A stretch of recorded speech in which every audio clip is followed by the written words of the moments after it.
Salut à tous les amis, c'est Stéphane, bienvenue dans cette nouvelle vidéo. Aujourd'hui on va parler de 5 trucs et astuces sous iOS, iPhone et iPad. Donc c'est parti, on y va tout de suite, c'est parti.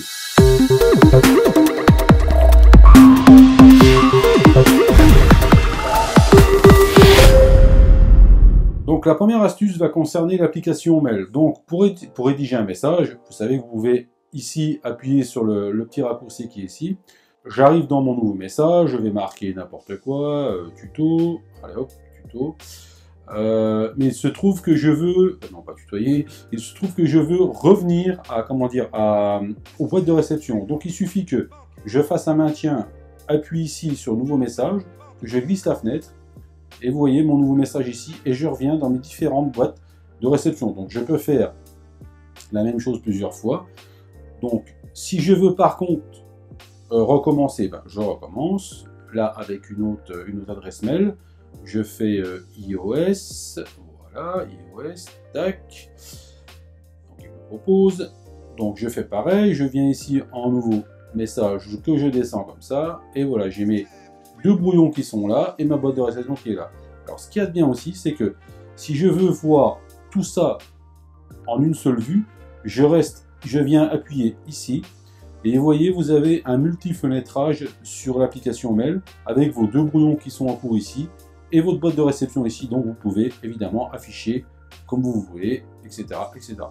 Si vous voulez supprimer, vous faites un glissement de droite vers la gauche ici, voilà, vous supprimez vos brouillons comme ceci. Si vous voulez retrouver vos brouillons très rapidement, vous faites un appui long ici, vous voyez, je vais faire un appui long ici, tac, et tous les brouillons que j'ai fait au préalable, je les retrouve ici et je peux évidemment faire un nouveau message. Donc je trouve que c'est une astuce qui est pas mal parce que c'est un raccourci que je connaissais pas, que j'ai découvert totalement par hasard. Donc je voulais le partager avec vous. Ensuite, la deuxième astuce concerne Safari. Alors Safari, c'est pareil, pour rester dans le multi-fenêtrage, vous avez ici le raccourci multi-fenêtrage, donc voilà. Donc là, moi j'ai 3 pages ouvertes, Google, le site d'M6 et le blog cuisine. Donc c'est simple, pour naviguer d'un à l'autre, on fait pareil, on revient ici, etc. Vous aurez compris le principe, autant de pages que vous avez d'ouvertes, autant de pages que vous pouvez faire ainsi. Si vous voulez supprimer, c'est pareil, un glissement de droite à gauche, comme ça, voilà. Vous voulez pas supprimer celle-là, vous voulez la garder, vous la faites réapparaître. Par contre, si vous voulez avoir un accès rapide aux 2 pages que vous venez de précédemment fermer, vous voyez ce petit bouton plus là, vous cliquez, vous restez un appui long dessus, vous avez les 2 pages que vous avez ouvertes au préalable. Donc c'est pareil, vous pouvez revenir dessus tout simplement comme ça. Vous faites un appui long, hop, le bloc de cuisine avec les délicieux petits palmiers chocolat et pralin, ça doit être excellent ça. Et puis donc, vous avez accès à votre historique beaucoup plus rapidement et beaucoup plus facilement. Troisième astuce, ça concerne les widgets qu'on a dans le centre de notification. Donc vous faites un glissement du haut vers le bas comme ça pour faire apparaître vos widgets. Donc vous avez vos widgets qui sont ici. Donc si vous voulez modifier l'ordre d'apparence des widgets ou en remettre ou en supprimer, vous venez ici sur modifier. Voilà, vous faites modifier. Là vous avez tout widget de disponible. Et là, que vous avez donc activé vous-même. Et là, vous avez tous les widgets qui sont disponibles que vous pouvez mettre dans la partie supérieure. Donc, il y en a une paire. Donc, je précise que c'est les applications eux-mêmes qui proposent un widget ou pas. Il y a des applications qui ne proposent pas de widget. Donc, si vous voulez, par exemple, que, je ne sais pas, la batterie, là, ce widget de batterie, soit en dessous du rappel ou le rappel au-dessus de la batterie, vous prenez sur les 3 traits là en face de batterie, vous restez appuyé dessus et vous voyez que ça glisse tout seul. Donc là, je le mets en dessous de rappel. Voilà, tout simplement. Si vous voulez supprimer la calculatrice de cette partie-là, vous faites sur le sens interdit là, vous faites supprimer. Et normalement, elle redevient disponible ici. Vous voyez, on l'a ici. Si vous voulez la remettre, c'est un plus. La voilà qui revient ici dans ma partie supérieure, dans les widgets actifs. Et si je veux la passer au-dessus, par exemple, de e-génération, je viens ici, je passe au-dessus de e-génération.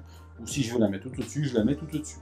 Donc vous aurez compris le système, toutes ces applications-là, elles proposent des widgets que vous pouvez mettre en les activant dans la partie supérieure, tout simplement.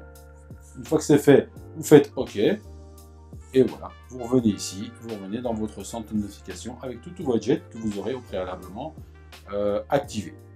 Quatrième astuce, elle concerne l'application musique. On va la démarrer, voilà, en faisant comme ça. Vous voyez ici toute cette rangée de raccourcis. En fait, ça correspond à ce que propose Apple Music. Vous savez que Apple a développé, comme Spotify, comme Deezer, etc., son application musique. Mais si vous n'êtes pas intéressé par cette application musique-là, tout ça là, enfin la plupart des trucs là, des raccourcis là, vous servent à rien. Donc je vais vous montrer comment alléger ça pour avoir des raccourcis uniquement essentiels pour vous. Donc vous venez dans les réglages. Dans les réglages, vous cherchez l'application musique. Vous venez ici et vous voyez ici vous avez affiché Apple Music. Et bien, tout simplement, vous aurez compris, on désactive ça, c'est désactivé. Vous revenez dans l'application musique.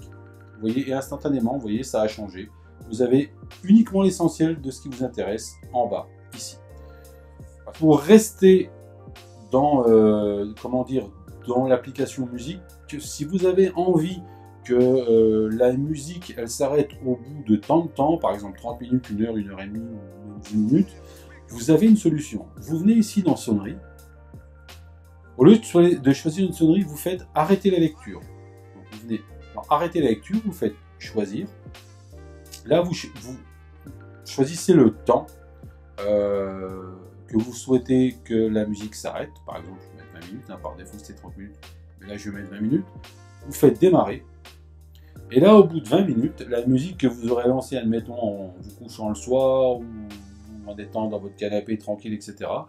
Si vous avez envie qu'elle s'arrête au bout de 20 minutes, eh ben, elle s'arrêtera automatiquement au bout de 20 minutes en ayant fait cette petite manip. Voilà, tout simplement. Là, on va arrêter en faisant annuler.